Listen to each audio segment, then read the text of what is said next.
Queridos irmãos e irmãs, o capítulo 18 do Evangelho de São Mateus é o quarto dos 5 grandes discursos de Mateus. Nós já sabemos que São Mateus organizou o seu Evangelho em 5 grandes discursos de Jesus, fazendo assim um paralelo com os 5 livros da lei, da Torá dos judeus. O quarto discurso é todo o capítulo 18 do Evangelho de Mateus. E é o sermão da comunidade, é o discurso da vida comunitária. Neste quarto discurso, Jesus ensina que o seu seguimento, que segui-lo, não é uma tarefa individualista. Embora seja um compromisso pessoal, individual, ele sempre se realiza numa comunidade de fé.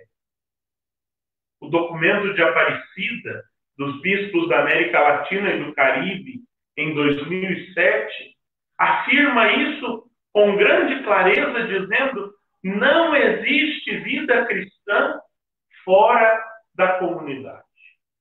A vida cristã se realiza necessariamente na vida em comunidade. Mesmo quando nós estamos isolados por causa do risco de contaminação do coronavírus, mesmo quando nós deveríamos estar isolados, nós ainda assim vivemos a nossa fé com vínculos comunitários. Estamos aqui conectados, fazendo uma comunidade virtual a partir da Eucaristia que aqui celebramos, mas não só temos nos oferecido uns aos outros para um roteiro, para celebrar o Dia do Senhor, aí na sua comunidade eclesial, aí na sua igreja doméstica. Pequenas igrejas domésticas, em comunhão, celebrando a mesma palavra, usando o mesmo roteiro, formando uma comunidade eclesial. Nossa fé realiza-se sempre na dimensão da comunidade. Não existe vida cristã fora da comunidade. E é na comunidade que nós nos esforçamos para salvar uns aos outros. Porque viver em comunidade significa necessariamente reconhecer as nossas fraquezas. Somos frágeis, somos débeis, somos fracos. Mas não só nós, também todos os outros nossos irmãos que vivem na nossa mesma comunidade, que vivem na nossa mesma igreja doméstica, partilham desta mesma fraqueza, desta mesma fragilidade, desta mesma debilidade. Fomos feitos do barro e somos quebradiços. Podemos, no meio do caminho, nos desviar. Podemos, nos percalços do caminho, cair. Podemos, no cansaço do caminho, desanimar. E é aí que entra o Evangelho de hoje, da correção fraterna. O método que Jesus ensina e que nós depois chamamos de correção fraterna não é um método para cuidar da vida do outro, não é um método para azucrinar o caminho do outro. Pelo contrário, é um método para ajudar o outro no caminho da sua salvação.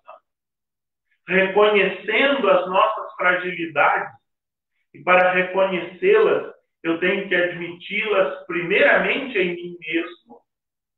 Eu também reconheço a fragilidade do outro, e quando vejo que o outro caiu, e quando vejo que o outro se desviou do caminho, e quando vejo que o outro, pelo cansaço do dia a dia, desanimou de caminhar no seguimento de Jesus, eu reconheço nele as mesmas fraquezas que tenho em mim, e por isso vou ao seu encontro com o intuito de salvá-lo, com o intuito de reerguê-lo, com o intuito de redirecionar o seu caminho, de animá-lo no seguimento de Jesus. A correção fraterna, ensinada por Jesus com um método tão claro: primeiro a sós, você e a pessoa que se desvia. Depois com 2 ou 3 testemunhas, mais 2 ou 3 irmãos que perceberam o desvio, a queda, o cansaço daquele irmão e que também estão preocupados com ele e querem salvá-lo. Por fim, a igreja, os ministros da igreja, as pessoas que representam a igreja, aqueles que, por vocação, estão empenhados na salvação de todos os irmãos. A comunidade é lugar de salvação. Por isso, o profeta Ezequiel, que nós ouvimos na primeira leitura, fala do atalaia. Quem era o atalaia? O atalaia era aquele soldado que era colocado no ponto mais alto da montanha, enquanto o exército descansava num lugar mais baixo, mais escondido. Mas um dos soldados tinha que ficar lá em cima do monte, vigiando para ver se o inimigo não se aproximava enquanto o exército descansava. O atalaia era o vigia, era aquele que estava em constante vigilância para que, se o inimigo se aproximasse, ele despertasse o exército e não deixasse o exército, o inimigo tomar o exército do seu sono. Nós somos atalaias uns dos outros. Nós somos responsáveis por despertar os outros do seu sono. Nós somos responsáveis por não deixar que os nossos irmãos caiam nas mãos do inimigo e sejam por ele derrotados. A perspectiva da correção fraterna é a salvação. A comunidade é lugar de salvação. E é para salvar que nós nos corrigimos mutuamente. Essa correção, finalmente, deve ser feita, como disse São Paulo na carta aos Romanos. Deve ser feita por amor e com amor. Porque só o amor nos deve motivar. O amor é a motivação da vida comunitária. Jesus disse: como eu vos amei, amai-vos uns aos outros.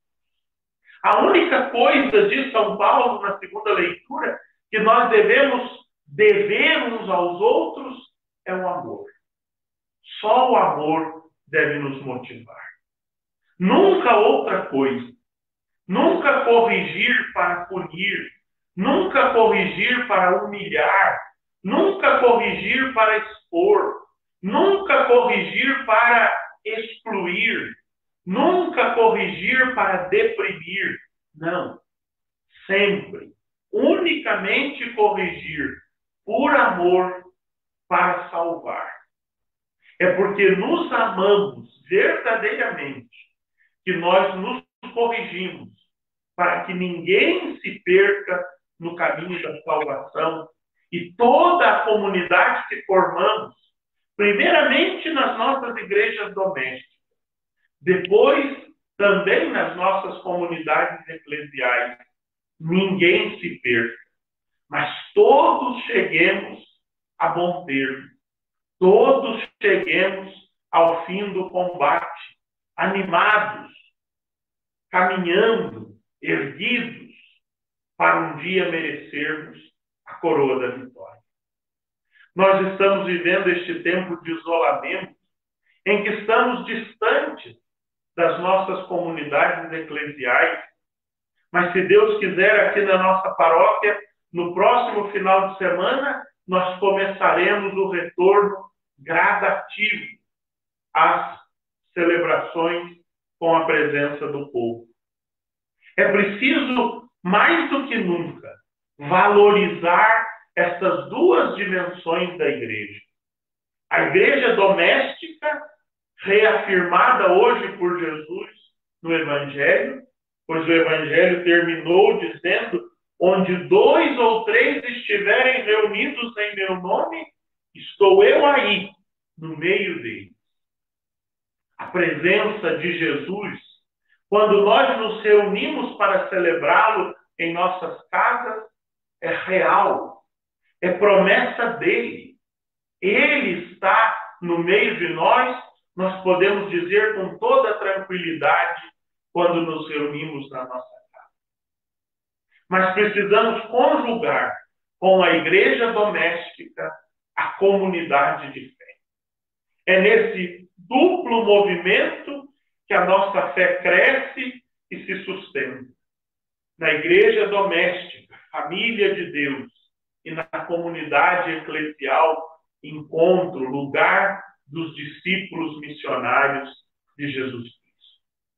Que nós tenhamos aprendido, durante este isolamento social, a importância da igreja doméstica, para agora voltarmos novos, renovados, à nossa igreja, comunidade de discípulos, onde nós queremos seguir o Senhor até a salvação. E por isso, quando necessário, nos corrigimos por amor, para salvar. Amém.